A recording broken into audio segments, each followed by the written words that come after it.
पश्चिम Asia इस वक्त लगभग एक बारूद के ढेर पर तब्दील हो चुका है और ईरान और यूएस इजरायल के बीच जंग और ज्यादा खतरनाक मोड़ ले चुकी है। ईरान की तरफ से लगातार बैलिस्टिक मिसाइलों की बौछार हो रही है, जिनमें क्लस्टर, वॉरहेड जैसे कई घातक हथियार भी शामिल हैं और इन हमलों का असर साफ तौर पर तेल अवीव और आसपास के इलाकों में दिख रहा है, जहां रिहायशी इमारतें और रेलवे स्टेशन तक निशाने पर आ चुके हैं। सिर्फ इजरायल ही नहीं बल्कि पूरे पश्चिम एशिया में इसका असर फैलता हुआ नजर आ रहा है। बेरूत में इजरायल की जवाबी एयर स्ट्राइक जारी है तो बगदाद में अमेरिकी दूतावास तक ड्रोन हमले की चपेट में आ चुके हैं और वहीं दुबई के आसमान में भी मिसाइलों और ड्रोन की हलचल ने खतरे का संकेत दे दिया है। अब देखिए, लगातार सायरन आसमान में चमकती मिसाइलें, इंटरसेप्शन के धमाके और जमीन पर तबाही हो रही है। ये जंग अब सिर्फ दो देशों के बीच नहीं रह गई बल्कि पूरे पश्चिम एशिया को अपनी चपेट में लेती हुई दिख रही है।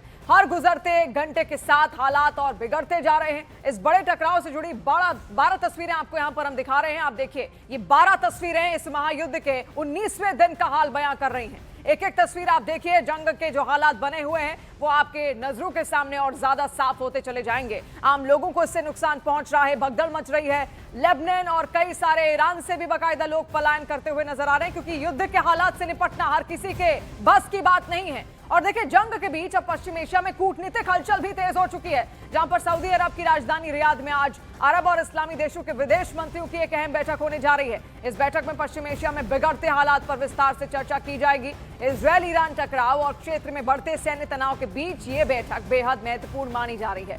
सऊदी अरब की अगुवाई में हो रही इस बैठक में हालात को काबू में लाने और क्षेत्रीय स्थिरता पर विचार किया जाएगा।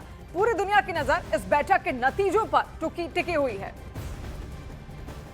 तो देखिए, सऊदी अरब में इस्लामी देशों के विदेश मंत्री यहां पर अब जुटेंगे और वहां पर बातचीत हो सकती है। रियाद में आज इस्लामी देशों की बैठक होने वाली है और देखिए, जितने भी गल्फ कंट्रीज हैं, जो इस्लामिक देश हैं, वो चाहते हैं कि ईरान का खात्मा किसी भी तरीके से हो और उसके लिए बार बार अमेरिका से वो बातचीत भी कर रहे हैं, क्योंकि जिस तरीके से ईरान ने इन तमाम अरब देशों पर हमला किया, हालांकि ईरान ये कह रहा है कि हमारी उनसे कोई दुश्मनी नहीं, लेकिन अमेरिकी बेसिस को हम टारगेट कर रहे हैं। लेकिन अब विश्वास पर बात आकर टिक चुकी है कि आखिर क्या ये देश वापस ईरान पर विश्वास कर पाएंगे या फिर नहीं। इस बीच देखिए, एक बड़ी खबर भी आ रही है। मिडिल ईस्ट जंग के बीच संयुक्त राष्ट्र के महासचिव एंटोनियो गुटरेस का एक बड़ा बयान सामने आया। गुटरेस ने साफ कह दिया है, मिडिल ईस्ट का युद्ध तुरंत रुकना चाहिए और कूटनीति को जीतना चाहिए। उन्होंने सभी देशों से यूएन सुरक्षा परिषद के सभी प्रस्तावों को लागू करने की अपील की।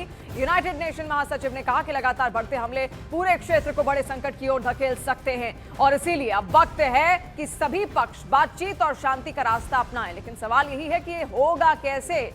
अब देखिए, लेबनान से भी एक बड़ी और गंभीर खबर इस वक्त सामने आ रही है, जहां पर दक्षिणी लेबनान के नबातिह इलाके में इजरायली सेना ने एक कार को टारगेट किया है, उसमें हमला किया। हमले से इलाके में दहशत फैल गई है। आसपास के लोग धमाके से सहमे हुए हैं। घटनास्थल पर आग की लपटें और धुएं का गुबार उठता हुआ दिखाई दिया और इजरायल और लेबनान के बीच जारी सैन्य टकराव के बीच अब देखिए, यह हमला तनाव को और बढ़ाने वाला माना जा रहा है।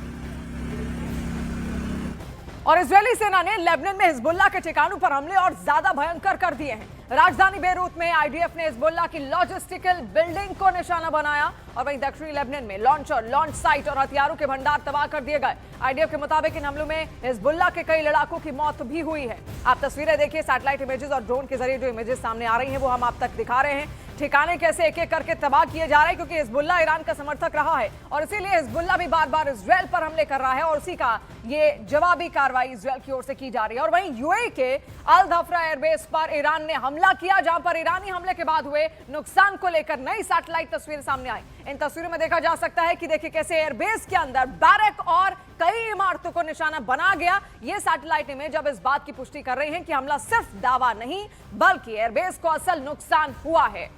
आप देखिए, पहले की तस्वीर और फिर बाद की तस्वीर आप देखिए, किस तरीके से जब मिसाइल गिरती है तो वहां पर एक इलाका पूरी तरीके से खत्म नजर आता है। और इजरायल ने लेबनान की राजधानी बेरूत में एक बार फिर एयर स्ट्राइक की, जहां पर इजरायली लड़ाकू विमान ने लैलाकी इलाके को निशाना बनाते हुए हवाई हमला किया। हमले के वीडियो में साफ देखा जा सकता है कि रिहायशी मकानों के बीचों बीच ये धमाका हुआ, जिसके बाद धुएं का एक बड़ा गुबार भी वहां से उठा।